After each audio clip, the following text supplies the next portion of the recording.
오늘 본문 말씀은 예수님께서 공생의 세 번째 유월절에 오병이어 사건이 있었는데 그 오병이어 사건 이후에 있었던 일입니다. 21절 말씀 보시면 거기서 나가사라고 하는 이 말은 2차 갈릴리 사역을 이제 마무리하시고 갈릴리 지역에서 나가셨다라고 한 뜻입니다. 거기서 나가셔서 이방 땅이었던 두로와 시돈 지방으로 들어가셨다라고 하는 말씀입니다. 자, 이곳에 가신 이유가 있는데 전도하러 가신 것이 아니라 오병이어 사건 이후로 사람들이 예수님께 많이 몰리기도 했고 그 사람들을 피하기도 한 것이고, 또 오늘 15장 말씀 앞부분에 보시면 바리새인과 서기관들이 전통에 관해서 시비를 거는 것 때문에 피하기도 하시기도 그거를 원하기도 하셨고, 또 잠깐 시기로 이제 그쪽으로 올라가시게 된 겁니다. 자, 그런 까닭에 아무도 모르게 그곳에 가셔서 쉬려고 가셨는데, 오늘 본문에 이제 병행 구절인 마가복음 7장 24절 말씀 보시면 이렇게 되어 있습니다. 예수께서 일어나사 거기를 떠나 두로 지방으로 가서 한 집에 들어가 아무도 모르게 하시려 하나 숨길 수 없더라 라고 말합니다. 그러니까 잠깐 좀 쉬시려고 숨어서 지내시려고 했는데 숨을 수가 없었다라고 하는 겁니다. 자, 그때 가난한 여인 한 명이 예수께 나와서 자기 딸에게 귀신이 들렸는데 그 귀신을 떠나가게 해달라고 그렇게 간곡한 요청을 하게 됩니다. 자, 오늘 본문 마태복음은 유대인들을 대상으로 쓰여진 책이기 때문에 이 여자가 유대인이냐 이방인이냐만 중요하죠, 유대인들에게. 그래서 오늘 말씀에 보면 가나안 여자다, 그러니까 이방인이었다라고만 되어 있습니다. 근데 마가복음은 그 대상이 로마인들 그리고 이방인들을 대상으로 쓰여진 복음서입니다. 자, 그러다 보니까 이 여자가 누구인가를 명확하게 밝혀주고 있습니다.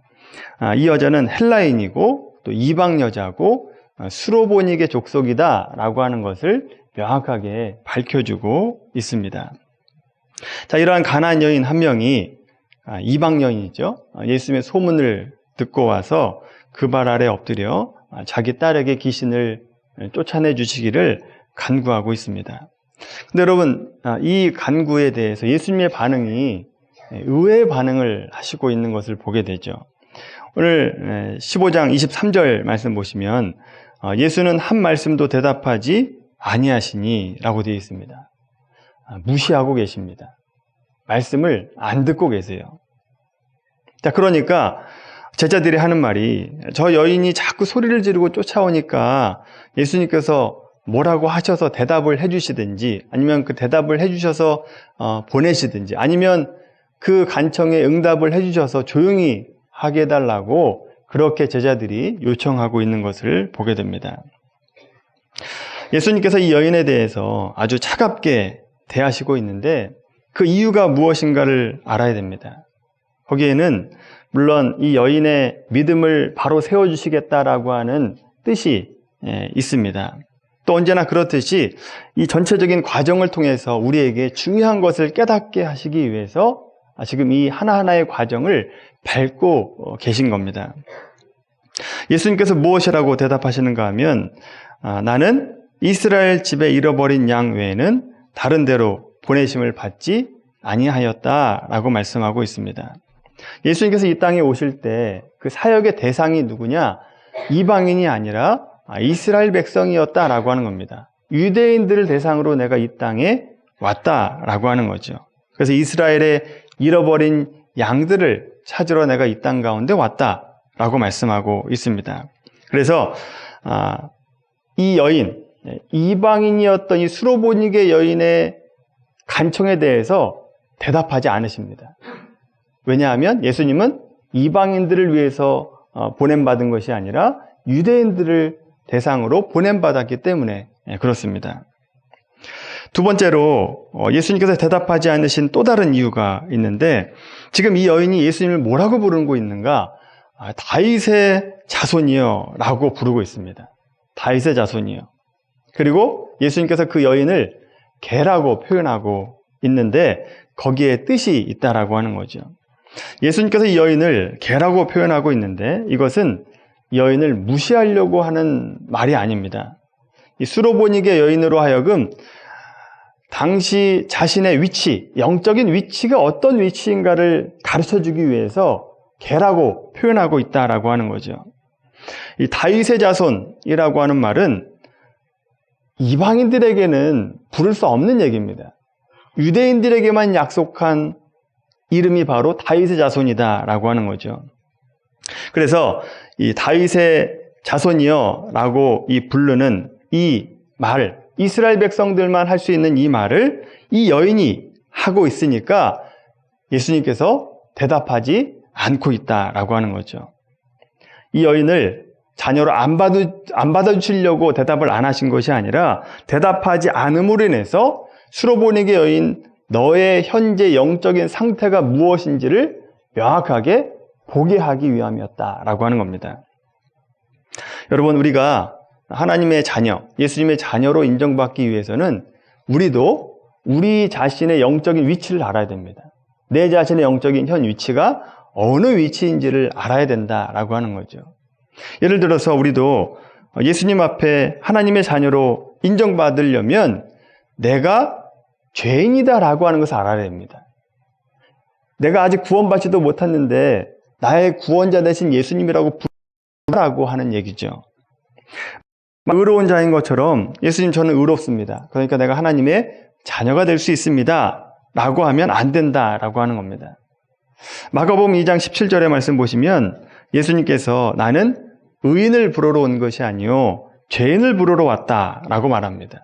그러니까 예수님 앞에 오려면 죄인이어야 된다라고 하는 겁니다. 죄인임을 고백하여야만 예수님께 갈 수 있다라고 하는 얘기입니다. 그래서 여러분, 우리가 구원을 받고 하나님의 자녀가 되기 위해서는 가장 먼저 뭘 해야 되느냐? 그 첫 단계가 내가 죄인이다라고 하는 것을 인정하셔야 됩니다. 아, 내가 죄인이구나. 내가 예수님께 구원받을 수밖에 없는 존재구나. 내 스스로는 아무것도 할 수 없는 죄인이다라고 하는 것을 알고 예수님께 도움을 구해야 된다라고 하는 겁니다. 누구든지 자녀가 되기 위해서 반드시 이 죄인의 위치에 가지 않으면 구원받을 수 없다라고 하는 겁니다. 회개의 관문을 통과해야 됩니다. 자신이 죄인이다라고 하는 사실을 전혀 생각하지 않고 마치 자기가 의로운 자인 것처럼 내가 하나님의 자녀다라고 자녀가 될 수 있는 충분한 조건이 있다라고 하는 생각을 가진다라고 한다면 구원받을 수 없게 되는 거죠. 오늘 본문의 이 여인도 예수님을 다윗의 자손이여 라고 부를 때 대답하지 않는 이유가 바로 이겁니다. 너는 다윗의 자손이여 라고 부를 수 있는 자격이 안 된다라고 하는 거죠. 지금 너가 나를 다윗의 자손이라고 부를 수 있는 것은 그 약속은 너는 받지 못한 자다. 이방인 아니냐.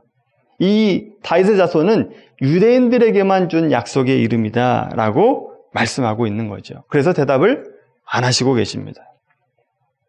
그래서 이스라엘 백성들에게나 다윗의 자손이라고 하는 것이 의미가 있는 것이지 헬라 사람이나 또 이방인인 너에게 이 다윗의 자손이라고 하는 말은 전혀 의미가 없다라고 한 얘기입니다.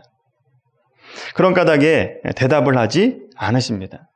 물론 우리 시대, 지금 우리가 살고 있는 우리에게 예수님의 십자가 사역으로 인해서 우리가 구원받은 아브라함의 자손이 된 우리에게는 이 다윗의 자손이라고 부를 수 있는 자격 조건이 됩니다.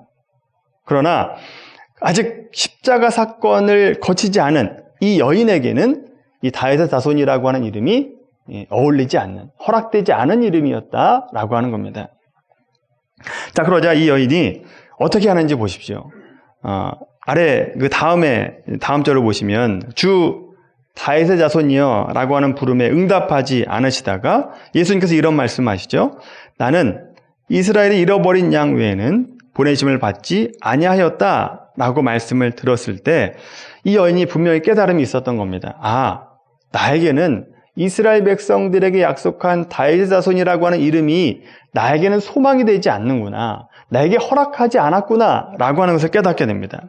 그래서 여러분, 이 여인이 예수님께서 대답을 안 하시니까 호칭을 바꿉니다. 뭐라고 바꾸는지 보십시오. 주여라고 바꾸고 있습니다. 예수님에 대한 호칭을 바꿉니다. 자기 위치를 파악하고 있었다라고 하는 거죠. 그래서 마태복음 15장 25절에서 또다시 여자가 와서 예수께 절하며 이르되 주여 저를 도우소서라고 얘기하고 있습니다. 호칭이 바뀌었습니다. 그러면서 절실하게 간절한 소원을 예수님께 요구하고 있습니다. 자, 이렇게 이전까지 여인의 어떤 간청에 대해서 대답하지 않으시다가 주여라고 부르니까 드디어 말씀하기 시작하시는데 26절에 보시면 자녀의 떡을 취하여 개들에게 던짐이 마땅하지 아니하니라 라고 대답을 하십니다. 지금은 자녀가 먹을 때이지 개들이 먹을 때가 아니다 라고 하는 얘기입니다. 여러분, 예수님께서 이렇게까지 말씀하셨다면 여인의 마음이 어떠하겠습니까? 절망적이지 않겠습니까? 개라고 부르고 있고 너 지금은 개들이 먹을 때가 아니다. 자녀가 먹을 때다 라고 얘기하신다라고 한다면 절망적인 얘기입니다. 자녀가 먹으면 언제 내가 먹겠습니까? 지금 한시가 급한데 내 딸이 지금 언제 어떻게 죽을지 모르는 상황인데 언제 그럼 내 차례가 됩니까? 절망적인 상황일 수 있었다라고 하는 거죠. 그런데 여러분, 이 여인은 마지막 절 보시면 끝내 내 믿음이 크도다 라고 하는 칭찬을 듣고 있고 또 이 여인의 딸도 고침을 받습니다. 우리가 살펴볼 것이 이 여인이 왜 칭찬을 받았는가라고 하는 점입니다. 이 여인이 어떤 점이 훌륭한지를 우리가 오늘 보려고 합니다. 그것을 보면서 우리도 도전받고 우리도 좀 칭찬받고 인정받고 또 우리의 기도 제목들도 응답되는 은혜와 복이 있게 되기를 바랍니다. 자, 어떻게든지 오늘 말씀 보시면 이 여인이 자신의 문제를 예수님께 가지고 와서 응답을 받으려고 했습니다. 이 점에 있어서는 모든 사람과 마찬가지죠. 우리가 문제가 있으면 누구든지 예수님께 와서 부탁을 하고 간청을 하고 기도를 하는 모습 별반 다르지 않습니다. 그런데 다른 점이 있습니다. 첫 번째 다른 점은 이 여인은 포기할 줄 모르는 간곡한 요청이 있었다라고 하는 겁니다. 포기하지 않았다라고 하는 거죠. 어찌하든지 간에 내가 응답을 받아야 되겠다. 그러기 위해선 내가 어떤 모욕을 듣는다 할지라도 어떤 배척을 듣는다 할지라도 내가 주님을 꼭 붙들어야 되겠다라고 하는 이런 믿음이 있었습니다. 간곡함이 있었고 집요함이 있었다라고 하는 거죠.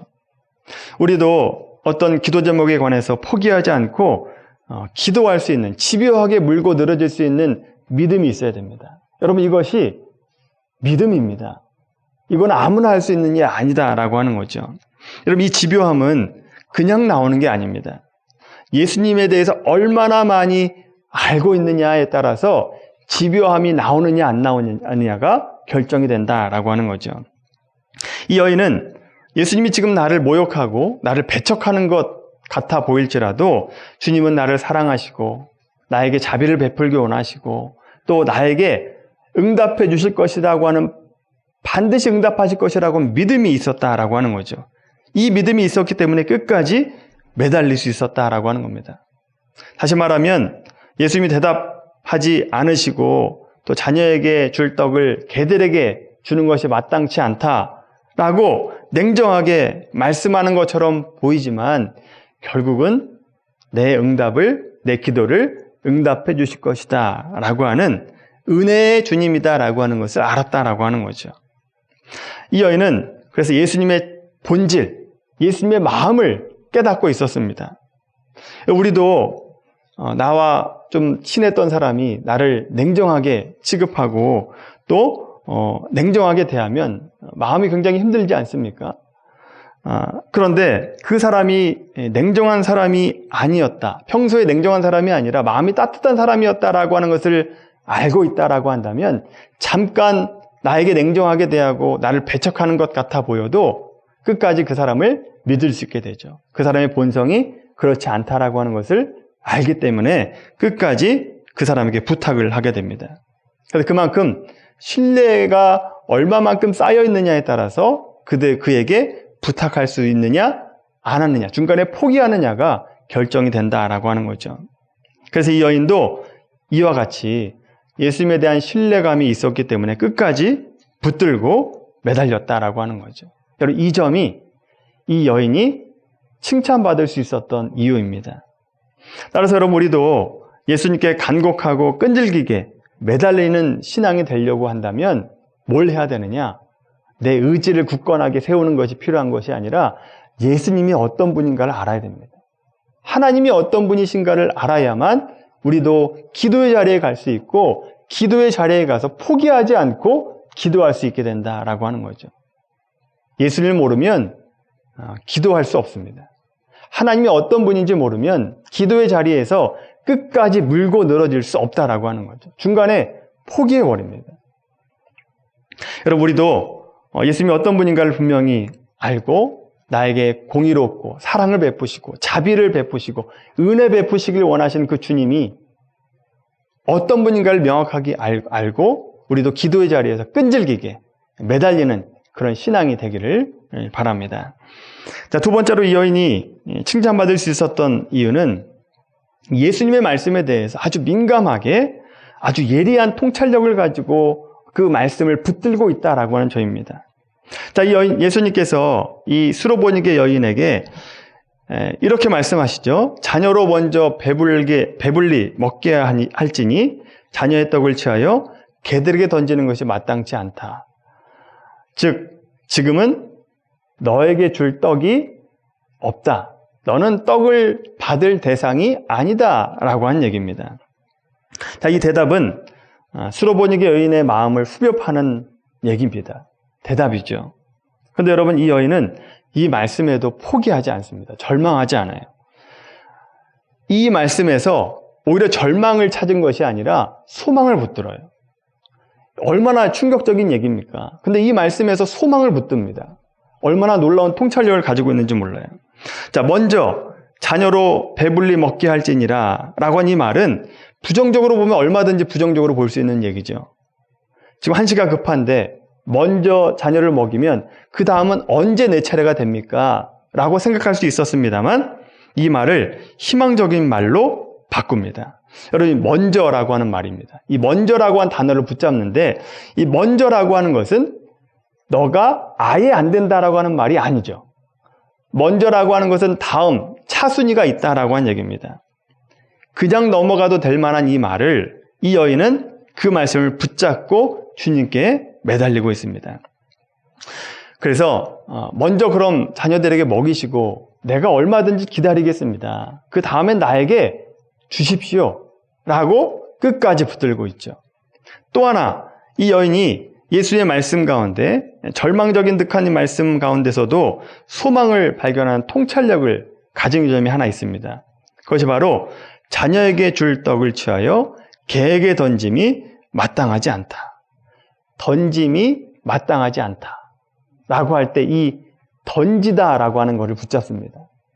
여러분, 우리가 과자를 이렇게 던지면 부스러기가 떨어질 수도 있고 또 바닥에 떨어지면 깨져가지고 부스러기가 떨어질 수 있지 않습니까? 이 여인이 그걸 붙잡습니다. 던진다 라고 하는 이 말을 붙잡아요. 떨어진다, 던진다 라고 한다면 떨어지는 부스러기가 생길 텐데 주님, 저는 온전한 떡을 원하지 않습니다. 부스러기라도 좁습니다. 그 부스러기라도 나에게 주시면 충분한 줄로 믿습니다. 그래서 부스러기라도 저에게 주십시오 라고 하는 믿음을 가졌다라고 하는 거죠. 여러분, 자 보시면 이 여인이 얼마나 민감하게 예수님의 말씀에 대해서 주의를 기울여서 대답하고 있는가를 보십시오. 이처럼 이 여인은 먼저 주님의 성품을 알았고 예수님의 말씀 한마디 한마디에 희망을 발견하고 있습니다. 소망을 발견하고 있어요. 얼마나 큰 믿음입니까? 아무에게나 허락되지 않은 믿음을 이 여인은 가지고 있었다라고 하는 거죠. 만일 이 수로보딩의 여인이 예수님의 냉정한 반응에 등을 돌려 돌아갔다라고 한다면, 또 나에게 아주 배척하는 듯한 말씀을 내게 하는 그 말씀을 통해서 어떤 소망을 발견하지 않고 절망을 발견했다라고 한다면 이 여인은 예수님께 칭찬받지 못할 뿐만 아니라 이 여인의 딸도 구원받지 못하고 또 낫지 못했을 겁니다. 그런데 이 여인은 응답을 받고 칭찬도 받습니다. 여러분, 우리도 이런 믿음이 돼야 되지 않겠습니까? 이 가나안 여인, 이방인, 수로보니게 족속의 이 여인처럼 우리도 이런 믿음이 돼야 되지 않겠습니까? 어떻게 하면 우리는 예수님께 칭찬받을 수 있는 믿음이 될까? 이렇게 칭찬받는 믿음은 거저 생기는 게 아닙니다. 저절로 생기는 것이 아니다라고 하는 거죠. 먼저 이 여인과 같이 말씀에 대한 사모함이 있어야 됩니다. 말씀을 볼 때 그냥 수박 겉핥기처럼 읽는 것이 아니라 간절한 마음을 가지고 나에게 어떤 말씀을 하고 계시는가 사모하는 마음을 가지고 이 말씀을 봐야 된다라고 하는 거죠. 우리가 구원받은 것은 은혜로 거저 받았지만 이 믿음의 깊어짐과 신앙의 통찰력과 성숙은 거저 오는 것이 아니라 사모함이 있어야 됩니다. 간절함이 있어야 된다라고 하는 거죠. 그래서 여러분, 사랑의 마음을 가지고 하나님의 말씀을 집중해서 봐야 됩니다. 우리가 학교 다닐 때 국어시험 보듯이 하나하나 그 말씀 한 절 한 절, 단어 하나하나 어떤 단어인가, 어떤 뜻인가를 사모하는 마음으로, 공부하는 마음으로 볼 때 예수님의 마음을 알게 되는 것이고 또 그 속에 담긴 진리를 발견할 수 있게 되는 것입니다.